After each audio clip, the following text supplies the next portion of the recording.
Okay, let's go. Our first story. You know, in the wake of the removal of subsidy on petrol or premium motor spirit, different states had to adjust differently. Kwara State, for instance, had to institute a 3-day work week in the regimen had been on, from the 5-day routine. Now, the state has elected to reverse the order in a memo to the heads of ministries, departments, and agencies in the state. The head of service in Kwara, Modupe Oluwole, let it be known that the ad hoc arrangement that was instituted on June the 5th has had to be reversed to the original state of affairs in the interest of labor laws. Jide, that's the best way to go. I think so. I didn't particularly agree with the idea of having workers work for 3 days in a week. There has to be other creative ways of managing the situation in a manner that the state will not suffer, because there is no way that productivity won't dip. Yeah. If you say people should work for 3 days in a week, it means, for example, unless, of course, you cherry pick the days of the week that they will work, it means that after Wednesday, the week has ended. And it was criticized by human resources experts and all that, So now government has said, oh, we are pulling back. We'll wait for Labour and the federal government to come up with their decisions on how to cushion the effect of the subsidy removal, instead of simply saying people should not come to work more than 3 days a week. Look at Borno, for example. The governor bought 50 luxury buses and 30 vans.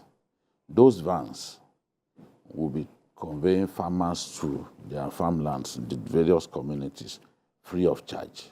Of course, that will boost productivity. Of course, yeah. Because you've already taken away part of the burden. Look at what President Tinubu has done now by saying, okay, I'm coming up with 4 executive orders that will ensure that taxes that we had created or instituted as part of fiscal policy for this year, I put in abeyance. And now Nasima and the other people, they are happy because that burden is taken away.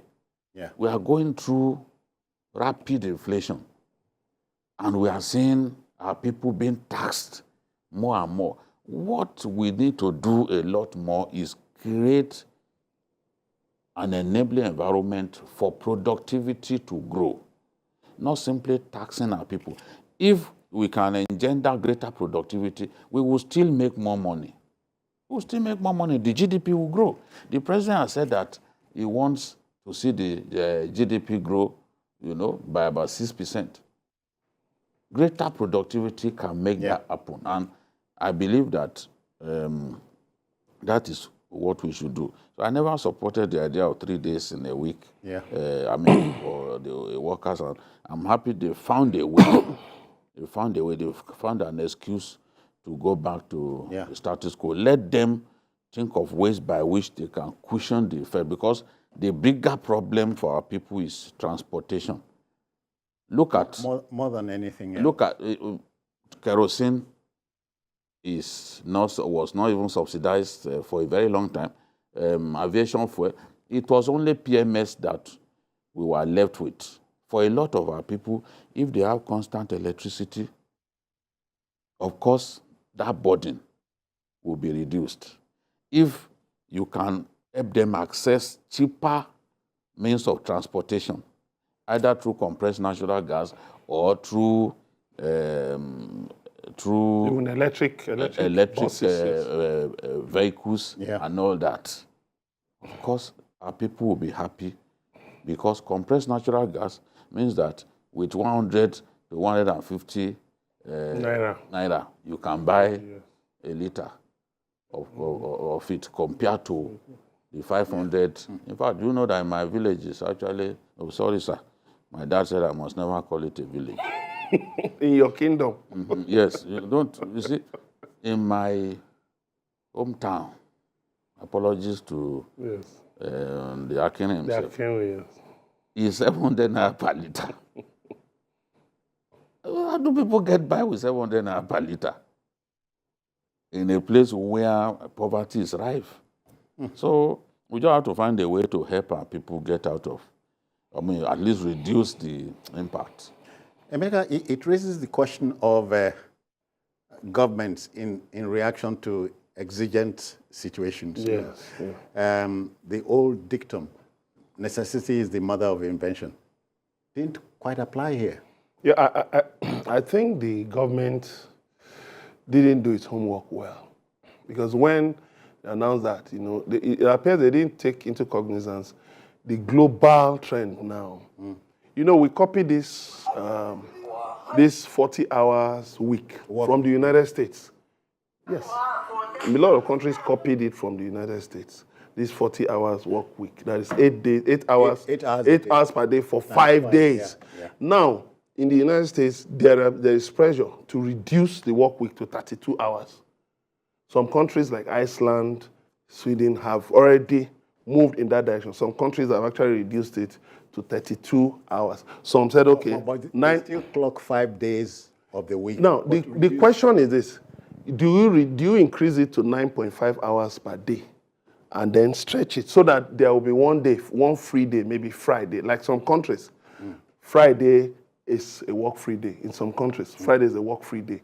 So I think government needs to really do, the commissioners in charge of labor and employment and the Ministry of Labor and Employment, they need to do some serious empirical studies to find out, is it about workers?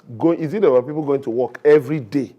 Does it ensure real productivity? Or is it for the fact that, okay, if they work within this number of days, the target can be achieved? Yes, there are some sectors where you must have 24/7 service, yes, but are there sectors where you can, because you also have the issue of remote work, people working from home.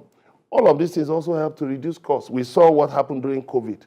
So the state government, government should always research into these things before, not just make an announcement for political expediency. Out of the box. Yes. Okay.